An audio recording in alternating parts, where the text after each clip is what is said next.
ganda naman nito. Ang galing ng pagkakagawa.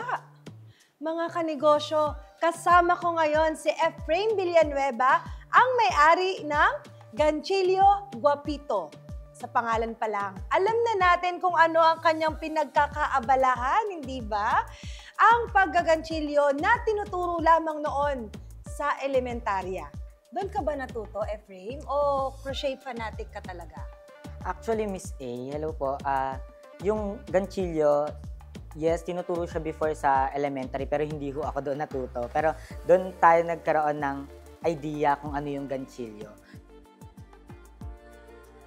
So doon sa lola ko ako na nagkaroon talaga ng interest ng magganchilyo. Kasi pag may kasama kang marunong magganchilyo sa bahay ninyo, may nakikita ka na pwedeng gawin sa ganchilyo. Halimbawa, meron yung lola ko gawa na tablecloth, bedsheet, may makikita ka, ay, pwede palang gumawa ng ganito. So, ibig sabihin ba, ito lahat ng to, Efrain, ikaw ang gumawa? Yes po, lahat po yan. Ang galing mo naman!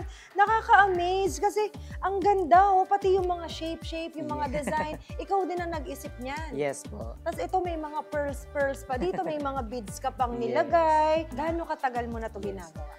Nagsimula ho ako noong magganchilyo noong 2012. So, that was almost 11 years ago. Pero nagsimula ho ako magbenta mga 2015 po. Curious ako, gaano katagal mo ginagawa? For example, itong isang napakagandang gown na to. This one po is more than a month. Ang tagal. Itong ginawa. Magkano naman kapag halimbawa bibilhin to sa'yo?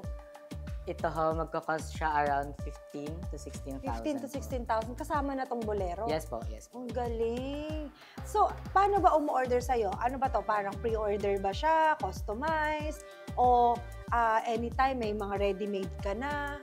I prefer po customized. So, magpi-pre-order po sa akin and then magsisend sila ng kanilang measurements or I can go to their place. Paano mo naman ikukumpara ang paggaganchilyo sa buhay mo?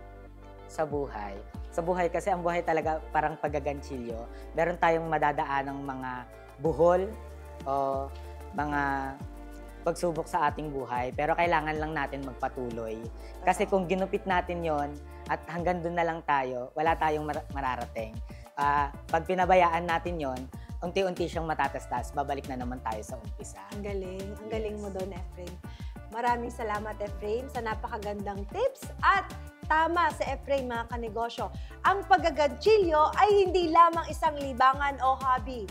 Ito ay isang magandang sining that can transform into functional pieces tulad ng mga obra ng Ganchillo Guapito.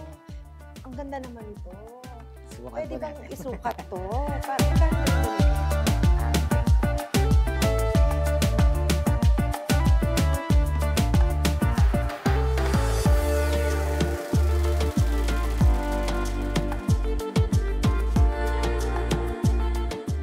Mga kanegosyo, pangarap nyo ba ang isang intimate wedding?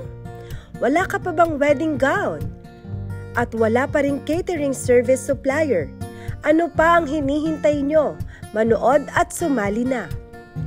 Una, magpadala ng inyong couple picture, kalakip ang inyong mga impormasyon gaya ng pangalan, address, contact numbers at target date ng kasal.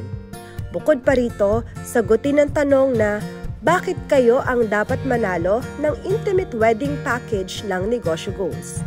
Pangalawa, i-email ito sa jepoy26manalaysay@gmail.com na may titulong Negosyo Goals and Jeff M Intimate Free Wedding Package. Pangatlo, i-follow and share ang Facebook accounts ng Negosyo Goals, Jeff Manalaysay at DLJ's Catering and Event Services. Pang-apat, i-comment o itag ang ating promo sa kahit 5 Facebook friends nyo or more.